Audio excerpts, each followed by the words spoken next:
Been looking forward to this. Thanks for staying with us. Time for the US reporters. We say a very good morning to Brad Blanks. Brad, good to see you. I was sitting in the office yesterday looking at the Mariners and the Tigers. It was the game that just kept on giving. 15 innings and 2 minutes short of 5 hours. Why did it go so long? It was awesome. It was fantastic. This was a baseball purist game of the century. This was one of the great games, greatest playoff games ever played. And it came down to bases loaded. Who was going to blink first? And it was the Mariners who did not blink. They got that hit into the outfield there, and the poor Detroit Tigers just shattered. This game went for 15 innings. It's incredible. They used 15 different pitches. Of course, they love their celebrations. They've won this, and they go into the American League Championship Series. So a huge deal for Seattle Mariners. They haven't been to this game for the last 24 years, so a bit of a shaking that off their back. But look how much fun they have when they go through to the next stage. Meanwhile, I've just got to say a quick shout out to Tubby there. I know he's a New York Yankees man. A week ago, New York City was lit up. They thought they were going to win the World Series. They thought everything was going well, and it crumbled pretty quickly. Sadly, Toronto Blue Jays went right through them. So sorry about that, Tubbies. Yeah. But in terms on the West Coast, the Dodgers, World Series champions from last year, inflicted a lot of pain on the Phillies. This is tough to watch. Bases loaded. And of course, the pitcher the ball gets hit straight back to the pitcher, and he doesn't know where to throw it. So everyone was pointing at first base. That didn't pan out. So we've got the Dodgers moving forward on the national side of things in the hope that they can repeat. But yeah, love my baseball, Nick. It's been an amazing 48 hours. Brad, tell you what, it was a big week of football coming up, starting on Tuesday. But last week, a bit of a loss for the Chiefs against the Jaguars, but I guess a lot happening on and off the field as well.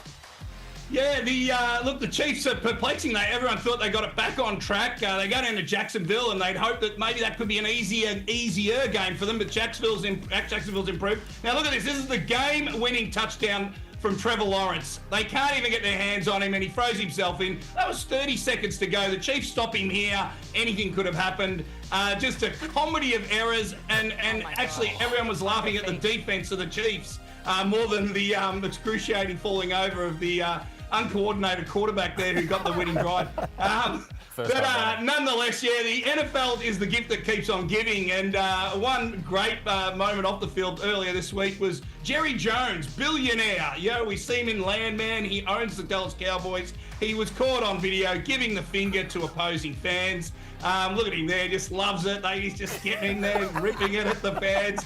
Now, the NFL didn't like that and decided to fine him $250,000. He came out and said, I wasn't meant to put that finger up. I was trying to put my thumb up. I was giving the thumbs up to my fans. And my brain just said, put the middle one up instead. I'm very sorry. So he's been fined for putting up the wrong digit. So apologies there to Jerry. But in other news, one of the great things that should have been the best highlight of the week was a running back called Demicado of the Arizona Cardinals. Look at this run. It's a 70-yard run. He's on fire. This guy's going to be the toast of the week of the highlights packages. But he became infamous in one little move right here. He celebrated an inch before the line and the ball came out. That is a touchback. No touchdown for this guy. Minutes later, he's on the sidelines in tears, getting berated by his coach here. This is Jonathan Gannon just destroying this guy. Not happy. Big fallout from the coach, giving it to him. The people weren't happy that the coach yelled at the player so much, which set off this whole old school coaching versus new school coaching. So that was a big debate on Sports Talk Television. Now, Tubby, I want to pose this to you. In all the sport that you've seen, what's been the best coaching berating that you've analysed and looked at? Oh, I'd have to say my Dragons, my St George Dragons, used to be coached by a guy named Nathan Brown, who was a former player. When he took over the coaching role, that's Trent Brown, the captain. He says, hey, I'm not happy with some of these performances. Look at this. Whack. Wake up to yourself, all right? We need to get better. So I do recall that very well. And I don't think Nathan lasted much longer as a coach after that, unfortunately. But that's what I remember. Now, while we're on the NFL, though, I want to ask you about this rat pack that the New York Giants have. I see they upset the Philadelphia Eagles on Thursday night, the reigning Super Bowl champions. But tell us a bit more about this rat pack that seems to be causing a bit of a stir. Yeah, look, it was Thursday night football. The Phillies in the baseball had just lost. The Eagles think they can get a cheap kill in the football down in New York City, coming up to New York City. And, of course, they do the tush-push. They did this one 3 times in the row, the Eagles, and they got the touchdown in the end, but very controversial play here. Rules might get changed for that. But in terms of the Rat Pack, this turned into their new quarterback, Jackson Dart. Look at him go. He is on fire. He runs it in. He throws it. He's an incredible quarterback. He's Batman, and he created his own Robin on this game. A guy by the name of Scatterbo. Scatterbo is a college player last season, rookie this year. He just keeps going. This guy's 5'9", little fella, ball of muscle. He drove in three touchdowns the other night. Look at the quarterback. Dart comes up and gives a high five to the ref right now. Good on you. These 2 guys lit up New York City the other night. They're the toast of the town. Oh. This guy, Scatterbo, can do backflips. Look at him go. And then after the game in the little chat, he rips off his shirt. Look at that. And he goes head-to-head with the other, that's an ex-quarterback there, Fitzgerald. Look at him.